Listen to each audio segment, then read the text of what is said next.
Assalamualaikum warahmatullahi wabarakatuh. Salam sejahtera untuk kita semua.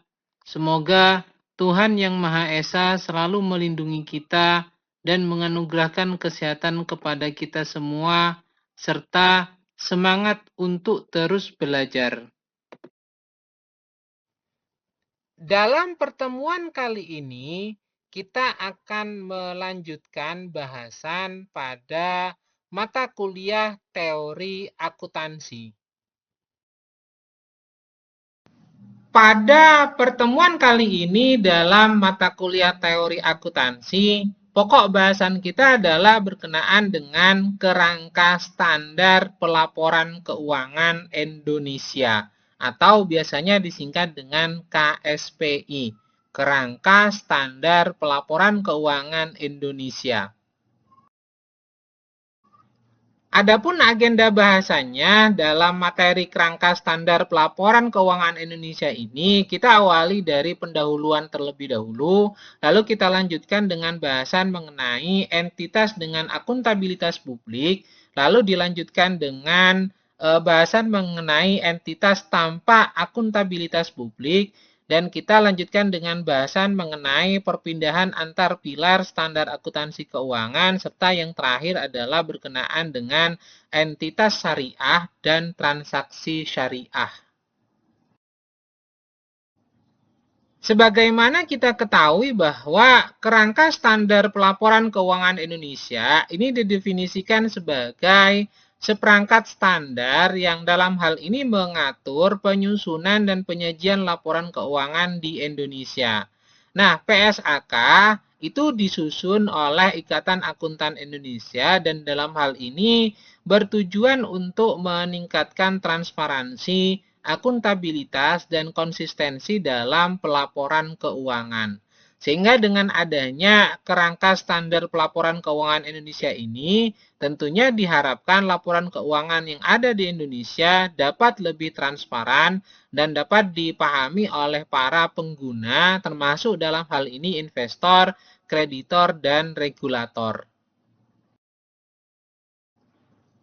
Pada tanggal 12 Desember 2022, Dewan Standar Akuntansi Keuangan atau DSAK dari Ikatan Akuntan Indonesia ini telah mengesahkan kerangka standar pelaporan keuangan Indonesia, di mana kerangka standar pelaporan keuangan Indonesia ini berlaku efektif pada 1 Januari 2024. Dan perlu diketahui bahwa tujuan diterbitkannya dokumen tentang kerangka standar pelaporan keuangan Indonesia ini sebenarnya adalah yang pertama untuk mengatur pilar standar akuntansi keuangan yang digunakan oleh entitas dalam menyusun laporan keuangan berdasarkan pada standar akuntansi keuangan yang telah diterbitkan oleh Ikatan Akuntan Indonesia atau disebut sebagai laporan keuangan bertujuan umum. Dan yang kedua yaitu untuk mengatur kriteria terkait dengan masing-masing pilar standar akuntansi keuangan.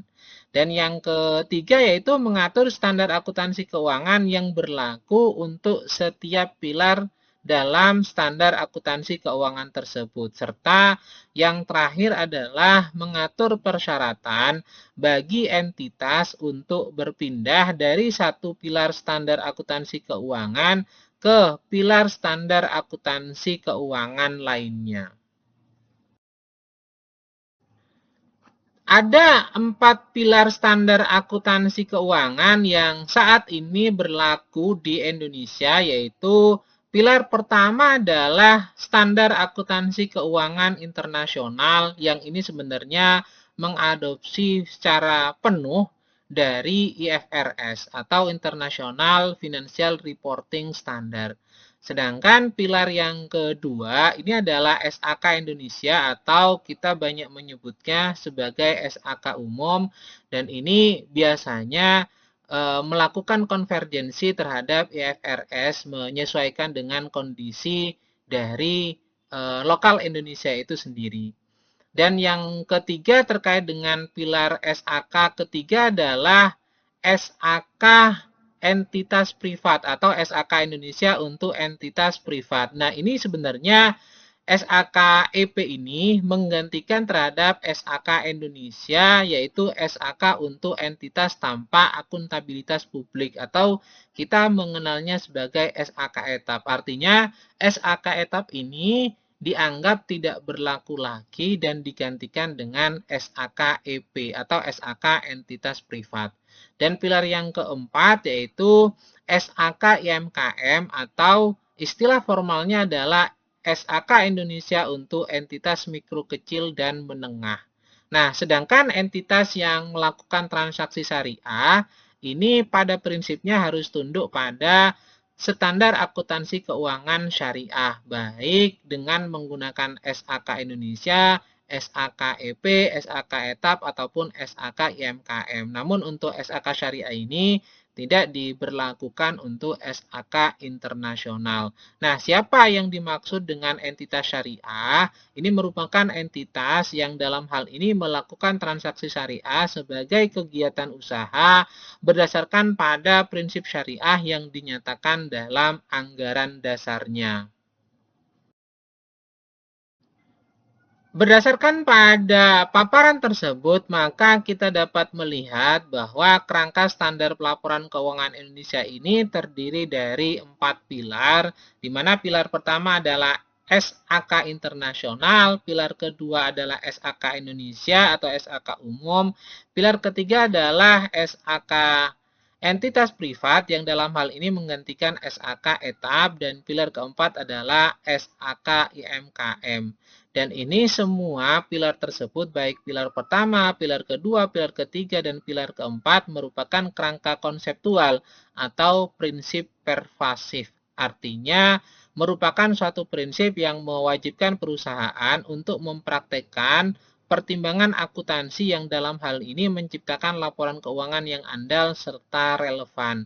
Dan dalam hal tersebut, kita didasarkan juga pada PSAK syariah yang dalam hal ini dapat diberlakukan untuk pilar kedua, pilar ketiga, dan pilar keempat.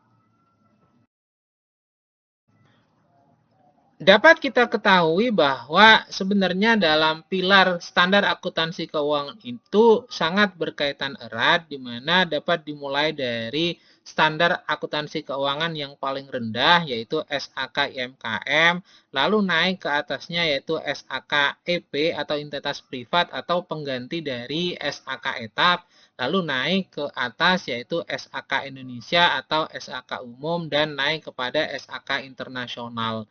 Dan dalam hal ini sebenarnya SAK internasional dengan SAK Indonesia itu saling berkolaborasi, namun yang membedakan adalah SAK internasional ini full adoption dari IFRS, sedangkan SAK Indonesia ini konvergensi karena menyesuaikan dengan kebutuhan yang ada di Indonesia.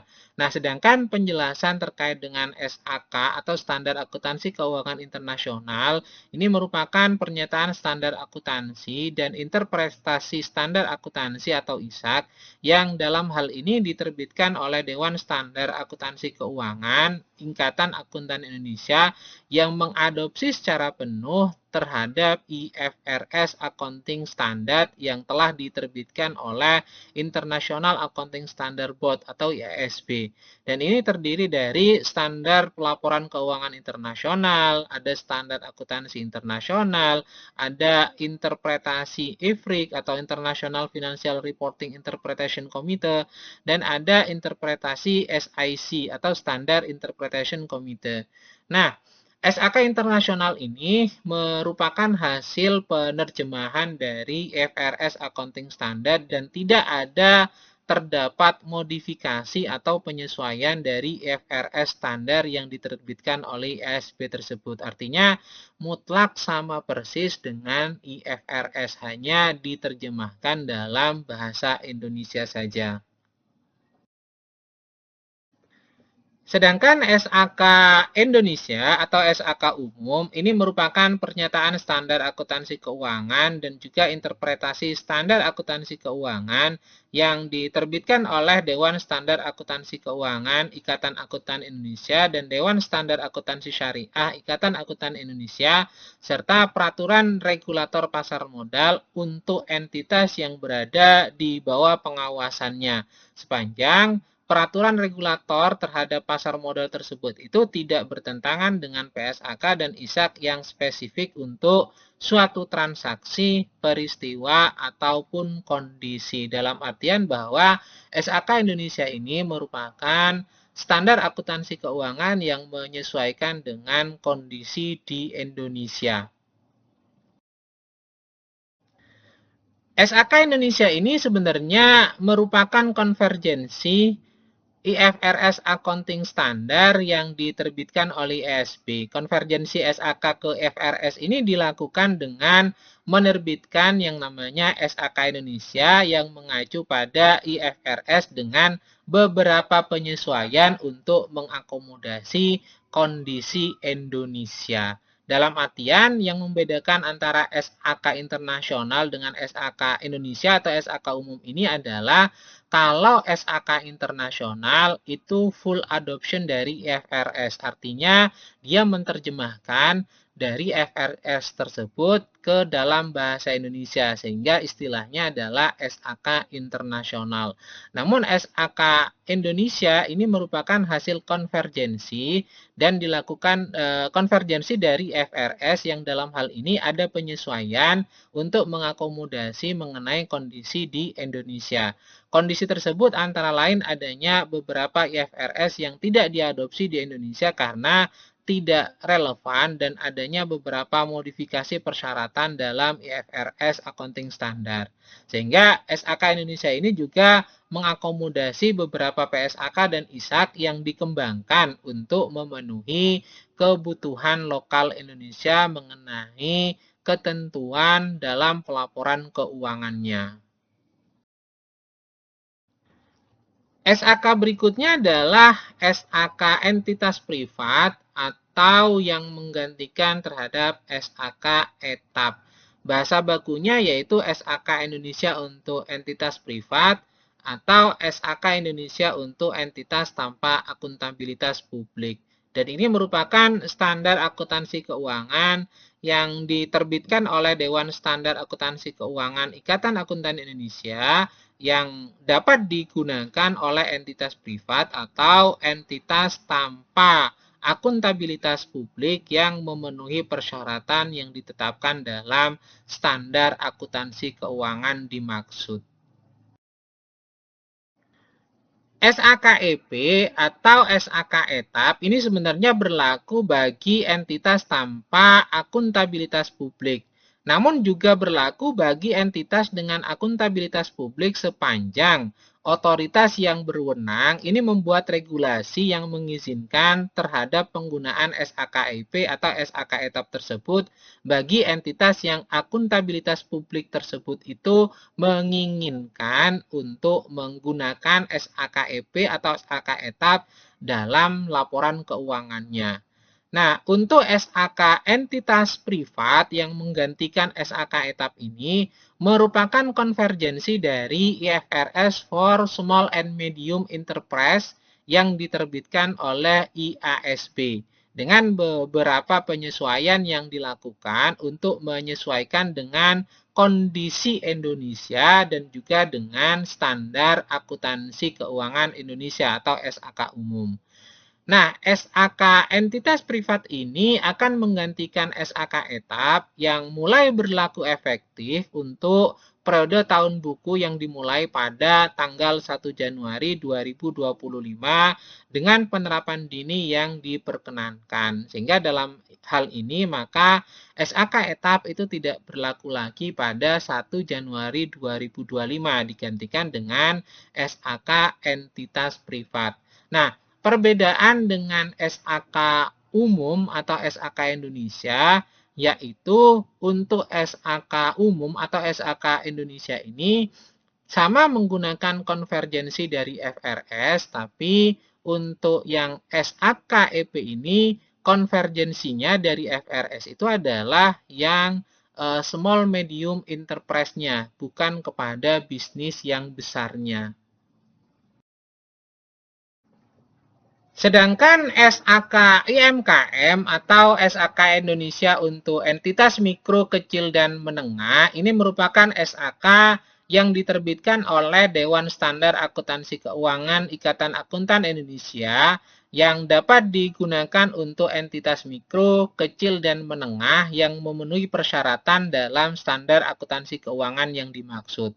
Nah, SAK-MKM ini dapat digunakan untuk entitas yang tidak memenuhi definisi MKM sepanjang otoritas berwenang itu membuat regulasi yang mengizinkan penggunaan standar akuntansi keuangan MKM ini sebagai dasar dalam pelaporan keuangannya.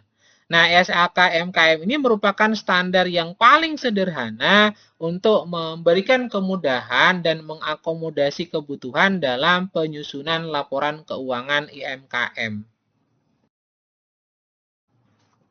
Kalau kita sederhanakan terkait dengan penggolongan entitas dengan akuntabilitas publik dan entitas tanpa akuntabilitas publik, maka kita lihat definisi dari entitas masing-masing tersebut di mana dalam entitas ini kalau terdaftar atau proses terdaftar di pasar modal atau mengelola dana masyarakat, maka itu disebut sebagai entitas dengan akuntabilitas publik.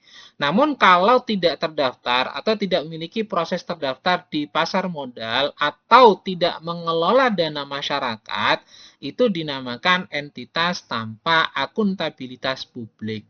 Nah, terkait dengan entitas dengan akuntabilitas publik ini dapat menggunakan SAK internasional, di mana ini menyesuaikan dengan peraturan regulator pasar modal dan juga dapat menggunakan SAK Indonesia kalau dipersyaratkan. Sedangkan terkait dengan SAKEP atau SAK ETAP bahkan SAK MKM sehubungan dengan entitas dengan akuntabilitas publik ini untuk penerapannya itu harus ada izin dari regulator yang menyatakan bahwa entitas dengan akuntabilitas publik tersebut itu dapat menggunakan landasan menggunakan SAKEP atau SAK ETAP atau SAK MKM dalam laporan keuangannya.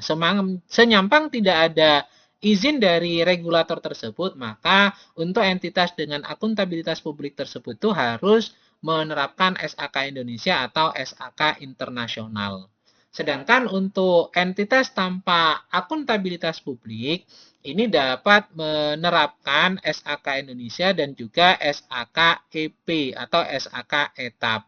Dan kalau untuk entitas tanpa akuntabilitas publik yang mikro, kecil, dan menengah, ini dapat menggunakan tambahannya yaitu SAK IMKM. Sehingga untuk entitas tanpa akuntabilitas publik mikro, kecil, dan menengah itu ada 3 pilihan.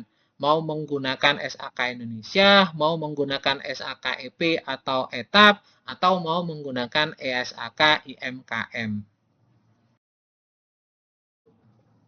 Ini adalah beberapa buku standar akuntansi keuangan yang diterapkan di Indonesia, yaitu ada SAK Internasional, ada SAK Indonesia atau Standar Akuntansi Indonesia yang dalam hal ini banyak orang menyebutnya sebagai SAK umum dan juga ada SAK atau Standar Akuntansi Keuangan Indonesia untuk entitas privat atau kita menyebutnya SAKEP di mana SAKEP ini akan menggantikan SAK ETAP atau SAK untuk entitas tanpa akuntabilitas publik.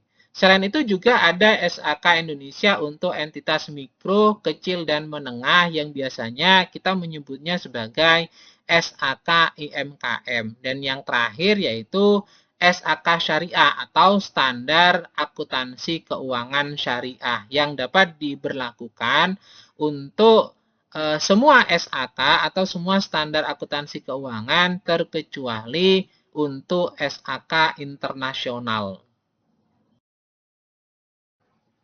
Bahasan berikutnya adalah terkait masalah entitas dengan akuntabilitas publik, di mana entitas itu dianggap memiliki akuntabilitas publik jika saja yang pertama instrumen utang atau instrumen ekuitasnya itu diperdagangkan di pasar publik atau entitas tersebut itu sedang dalam proses menerbitkan instrumen tersebut untuk diperdagangkan dalam pasar publik seperti bursa efek domestik atau bursa efek luar negeri atau pasar over the counter atau dalam istilahnya adalah OTC, di mana OTC ini merupakan pasar perdagangan yang tidak berfungsi sebagai bursa saham tradisional, sedangkan pasar ini terdesentralisasi atau tidak memiliki lokasi fisik yang pasti dan dalam hal ini memanfaatkan jaringan pialang atau pedagang saham dan bukan teknologi mesin pencocokan yang digunakan oleh bursa. Termasuk dalam hal ini adalah pasar lokal ataupun pasar regional.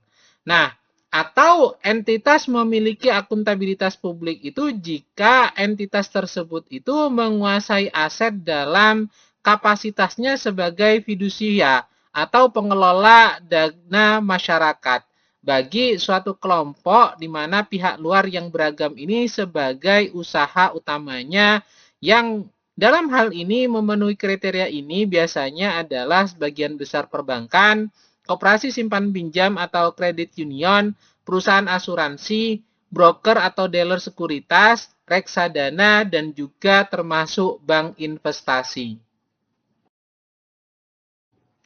Terkait entitas dengan akuntabilitas publik ini, terdapat dua pilar standar akuntansi keuangan yang dipergunakan oleh entitas dengan akuntabilitas publik.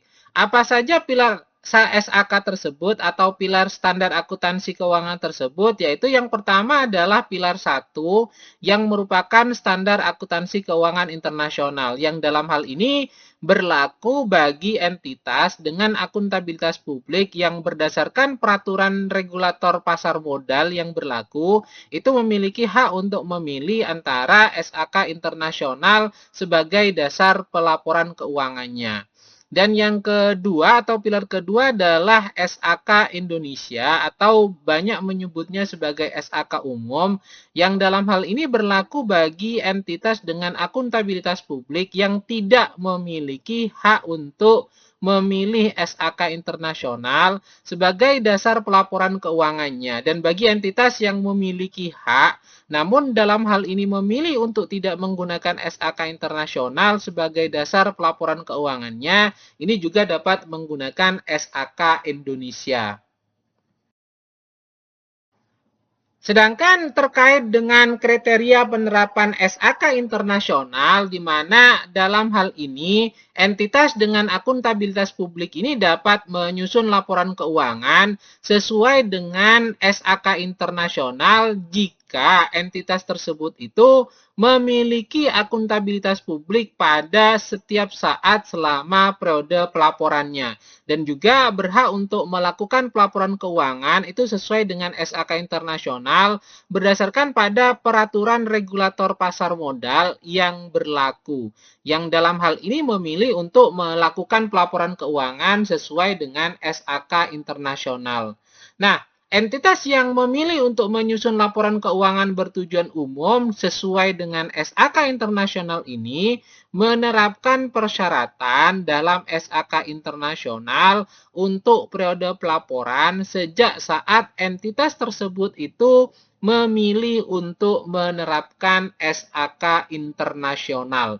Jadi, saat entitas tersebut itu telah memutuskan memilih untuk menerapkan SAK internasional, maka sejak saat itulah segala bentuk persyaratan dalam SAK internasional itu harus diterapkan.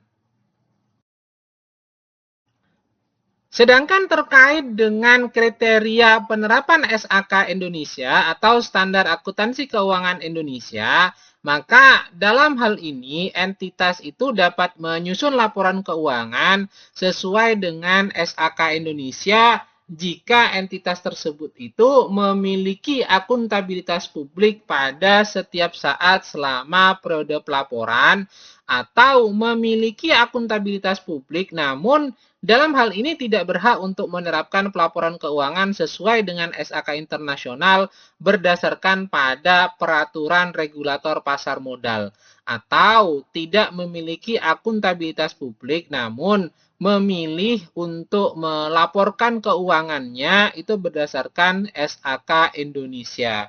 Nah, terkait dengan entitas dengan akuntabilitas publik dan entitas tanpa akuntabilitas publik, yang dalam hal ini menyusun laporan keuangan bertujuan umum ini menggunakan dasar SAK Indonesia atau SAK umum, maka menerapkan persyaratan dalam SAK Indonesia tersebut itu mulai periode sejak saat entitas tersebut itu memilih untuk menerapkan standar akuntansi keuangan Indonesia atau SAK Indonesia. Sedangkan bahasan mengenai entitas tanpa akuntabilitas publik, ini dalam hal ini terdapat 3 pilar standar akuntansi keuangan yang dapat digunakan oleh entitas tanpa akuntabilitas publik. Apa saja pilar SAK yang dapat digunakan oleh entitas tanpa akuntabilitas publik itu? Yaitu yang pertama adalah SAK Indonesia untuk entitas privat atau SAKEP yang dalam hal ini mengganti dari SAK Indonesia untuk entitas tanpa akuntabilitas publik atau dikenal sebagai SAK etap. Dan ini berlaku bagi entitas yang memenuhi syarat sebagai entitas tanpa akuntabilitas publik, di mana SAK entitas privat atau SAKEP ini akan menggantikan SAK etap pada saat efektif di tanggal 1 Januari 2025. Dan yang kedua yaitu SAK Indonesia untuk entitas mikro, kecil, dan menengah atau dikenal sebagai SAK EMKM yang berlaku bagi entitas tanpa akuntabilitas publik dan memenuhi definisi dan kriteria usaha mikro, kecil, dan menengah sebagaimana diatur dalam peraturan perundang-undangan yang berlaku di Indonesia setidak-tidaknya selama 2 tahun berturut-turut. Dan yang ketiga yaitu SAK Indonesia. Dalam hal ini SAK umum itu juga dapat digunakan oleh entitas tanpa akuntabilitas publik yang menggunakan SAK Indonesia sebagai dasar pelaporan keuangannya. Terkait dengan kriteria penerapan SAK entitas privat atau SAK etap, dalam hal ini entitas menyusun laporan keuangan sesuai dengan SAK entitas privat atau berdasarkan pada SAK etap jika saja entitas tersebut itu tidak memiliki akuntabilitas publik pada setiap saat selama periode pelaporan. Atau entitas tersebut itu memiliki akuntabilitas publik namun dalam hal ini diizinkan oleh regulator yang berwenang untuk menyusun laporan keuangan sesuai dengan SAK entitas privat atau SAK etap. Dan kaitannya dengan hal tersebut itu jika entitas tersebut itu juga memenuhi syarat untuk melakukan pelaporan keuangan sesuai dengan SAK Indonesia untuk entitas mikro, kecil, dan menengah atau didasarkan pada SAK IMKM. Namun dalam hal ini entitas tersebut itu memilih untuk melakukan pelaporan keuangan sesuai dengan SAK entitas privat atau SAK etap. Nah, terkait dengan hal tersebut, maka entitas yang dalam hal ini memilih untuk menyusun laporan keuangan bertujuan umumnya itu sesuai dengan SAK entitas privat atau SAK etap, maka dalam menerapkan SAK entitas privat atau SAK etap tersebut itu dilakukan untuk periode pelaporan sejak saat entitas tersebut itu memilih untuk menerapkan SAK entitas privat atau SAK etap tersebut. Sedangkan kriteria dalam penerapan SAK EMKM atau entitas mikro kecil dan menengah, maka dalam hal ini entitas yang menyusun laporan keuangan sesuai dengan SAK EMKM itu jika entitas tersebut tidak memiliki akuntabilitas publik atau memenuhi syarat untuk melakukan pelaporan keuangan sesuai dengan SAK Indonesia untuk entitas mikro, kecil, dan menengah, atau dalam hal ini melakukan pelaporan sesuai dengan SAK IMKM pada setiap saat selama periode pelaporan. Dan dalam hal ini entitas tersebut itu tidak memilih untuk menggunakan SAK entitas privat atau SAK etap sebagai dasar pelaporan keuangannya. Dan yang perlu diingat bahwa entitas yang memilih untuk menyusun laporan keuangan bertujuan umumnya itu sesuai dengan SAK IMKM, maka dalam hal ini menerapkan SAK IMKM tersebut itu untuk periode pelaporan sejak saat entitas tersebut itu memilih untuk menerapkan SAK IMKM tersebut. Bahasan berikutnya adalah terkait masalah kebijakan perpindahan antar pilar SAK. Yang dimaksudkan yaitu sebuah entitas itu dapat menerapkan perpindahan SAK dari yang lebih rendah ke yang lebih tinggi atau sebaliknya dari yang tinggi ke yang rendah. Dalam hal ini tentunya yang berhubungan dengan perpindahan antar pilar SAK tersebut. Nah, kerangka standar pelaporan keuangan Indonesia dalam hal ini mengatur perpindahan antar pilar SAK untuk mengakomodasi dan memperjelas syarat perlakuan akuntansi bagi suatu entitas yang dalam hal ini akan berpindah dari suatu pilar SAK dengan persyaratan lebih rendah ke PSAK dengan persyaratan yang lebih tinggi atau dalam hal ini adalah naik kelas. Nah, perpindahan dari pilar SAK dengan persyaratan yang lebih tinggi ke pilar SAK dengan persyaratan yang lebih rendah itu tidak diperkenankan sesuai dengan persyaratan yang sudah ada dalam masing-masing pilar SAK, kecuali dari pilar 1 ke pilar 2 atau dari SAK internasional ke SAK Indonesia. Dan itu pun jika kriteria entitas ini untuk menggunakan SAK internasional itu sudah tidak lagi terpenuhi. Dan dampak terkait dengan perubahan kebijakan akuntansi ini sesuai dengan standar akuntansi keuangan yang berlaku setelah adanya perubahan tersebut.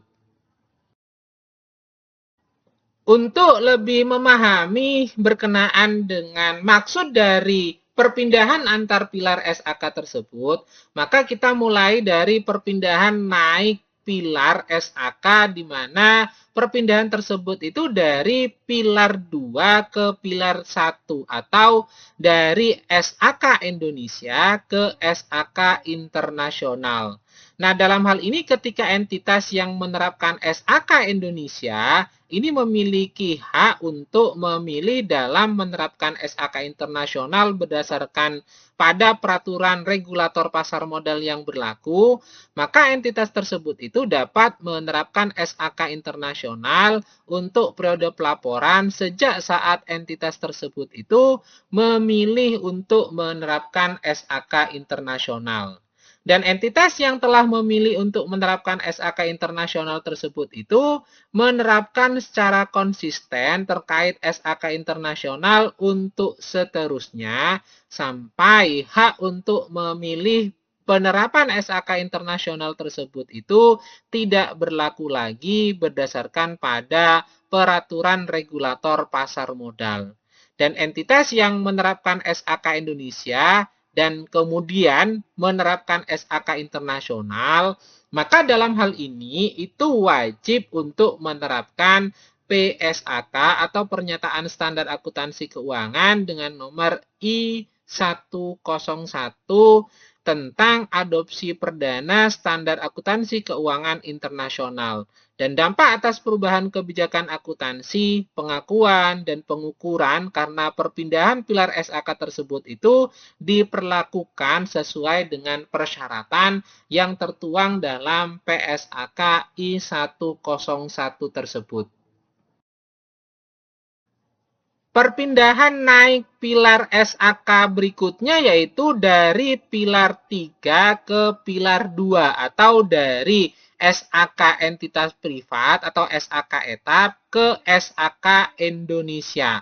Maka dalam hal ini entitas yang sebelumnya itu menggunakan SAK entitas privat atau SAK etap ini kemudian berpindah untuk menerapkan SAK Indonesia mengikuti persyaratan transisi yang dijelaskan dalam SAK entitas privat atau SAK etap tersebut.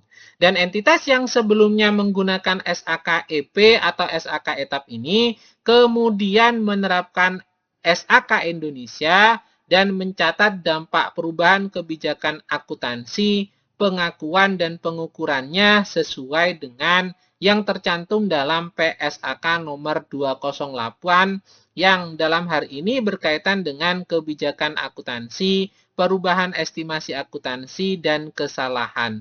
Sehingga akan lebih mudah untuk melakukan perpindahan naik kelas terkait dengan pilar SAK tersebut, yaitu dari SAK entitas privat atau SAK etap ke SAK Indonesia. Perpindahan naik pilar SAK berikutnya yang ketiga adalah naik dari pilar 4 ke pilar 3 atau langsung ke pilar 2 yang artinya perpindahan naik pilar dari SAK IMKM yang naik ke SAK EP atau entitas privat atau SAK etap atau langsung naik ke SAK Indonesia. Dan dalam hal ini entitas yang sebelumnya menggunakan SAK IMKM kemudian berpindah untuk menerapkan SAK entitas privat atau SAK etap atau langsung ke SAK Indonesia, ini tentunya mengikuti persyaratan transisi yang dijelaskan dalam SAK IMKM. Nah, untuk entitas yang sebelumnya menggunakan SAK IMKM kemudian menerapkan SAK EP atau SAK etap, maka harus mencatat dampak perubahan kebijakan akuntansi, pengakuan, dan pengukurannya sesuai dengan kebijakan akuntansi, perubahan estimasi akuntansi, dan kesalahan yang tercantum dalam bab 10 SAK entitas privat atau yang tercantum dalam bab 9 SAK etap. Sedangkan entitas yang sebelumnya menggunakan SAK IMKM kemudian loncat penerapannya ke SAK Indonesia, maka dalam hal ini mencatat dampak perubahan kebijakan akuntansi, pengakuan, dan pengukurannya sesuai dengan PSAK 208 terkait dengan kebijakan akuntansi, perubahan estimasi akuntansi, dan kesalahan. Dan yang terakhir terkait dengan perpindahan antar pilar SAK adalah terkait dengan perpindahan turun pilar SAK, yaitu turun dari pilar 1 ke pilar 2 atau dari SAK internasional ke SAK Indonesia. Di mana dalam hal ini entitas yang menerapkan SAK internasional kemudian berpindah ke SAK Indonesia karena tidak memiliki hak untuk memilih menggunakan SAK internasional berdasarkan pada peraturan regulator pasar modal, ini tetap harus menerapkan SAK internasional pada periode saat hak tersebut itu tidak berlaku berdasarkan pada peraturan regulator pasar modal. Dan entitas baru mulai menerapkan, artinya entitas tersebut itu baru bisa mulai menerapkan SAK Indonesia pada periode pelaporan setelah periode di mana hak untuk menggunakan SAK internasional ini tidak berlaku dan menerapkan SAK Indonesia secara konsisten seterusnya. Artinya pada saat ada aturan yang tidak memperkenankan lagi menggunakan SAK internasional, maka pada periode tersebut itu tetap tetap harus menggunakan SAK internasional. Dan pada periode berikutnya itu baru menggunakan SAK Indonesia dan harus konsisten penerapannya seterusnya. Nah, entitas yang sebelumnya menerapkan SAK internasional, kemudian dalam hal ini menerapkan SAK Indonesia, maka harus mencatat dampak perubahan kebijakan akuntansi, pengakuan, dan pengukurannya itu sesuai dengan PSAK 208 yang berkaitan dengan kebijakan akuntansi, perubahan estimasi akuntansi, dan kesalahan sebagaimana disebutkan dalam SAK Indonesia. Bahasan terakhir dalam kaitannya dengan kerangka standar pelaporan keuangan Indonesia ini adalah berkenaan dengan entitas syariah dan transaksi syariah, di mana dalam menetapkan pilar SAK yang akan digunakan oleh entitas syariah dalam pelaporan keuangannya, maka entitas syariah ini menilai apakah entitas tersebut itu merupakan entitas dengan akuntabilitas publik atau entitas tanpa akuntabilitas publik. Dan dalam hal ini mengikuti persyaratan dan kriteria penerapan yang dapat digunakan oleh entitas tersebut dengan akuntabilitas publik atau entitas tanpa akuntabilitas publik yang diatur dalam masing-masing pilar SAK. Nah, entitas baik itu entitas syariah maupun entitas lain yang dalam hal ini melakukan transaksi syariah yang termasuk dalam ruang lingkup PSAK syariah dan ISAK syariah, ini harus menggunakan persyaratan dalam PSAK syariah dan ISAK syariah yang diterbitkan oleh Dewan Standar Akuntansi Syariah Ikatan Akuntan Indonesia. Sedangkan terkait dengan pernyataan standar akuntansi syariah atau PSAK syariah dan juga interpretasi standar akuntansi syariah atau ISAK syariah, ini berlaku bagi entitas syariah dan juga untuk transaksi yang dalam hal ini menggunakan prinsip syariah.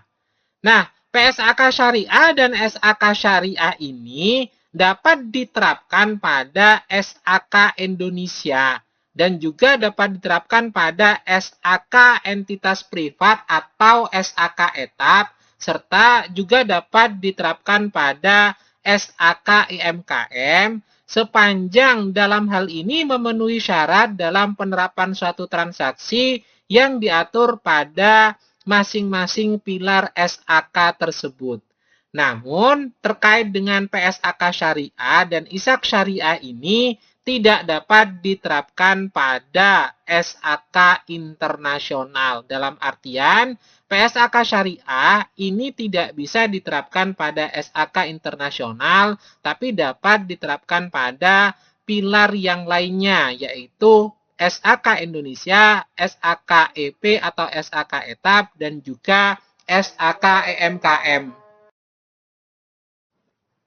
Sebagai penutup, untuk lebih memahami terkait dengan kerangka standar pelaporan keuangan Indonesia pada mata kuliah teori akuntansi ini, maka materi ini dapat dipelajari atau diunduh pada link yang telah tersedia. Mungkin itu dulu paparan yang dapat saya sampaikan. Mudah-mudahan dapat dipahami dengan baik. Bila ada hal yang kurang berkenan, saya mohon maaf sebesar-besarnya. Saya akhiri, wabillahi taufik wal hidayah. Wassalamualaikum warahmatullahi wabarakatuh. Jangan lupa untuk selalu menjalankan pola hidup sehat dan bersih. Semoga Tuhan Yang Maha Esa selalu menganugerahkan kesehatan kepada kita semua. Amin. Terima kasih.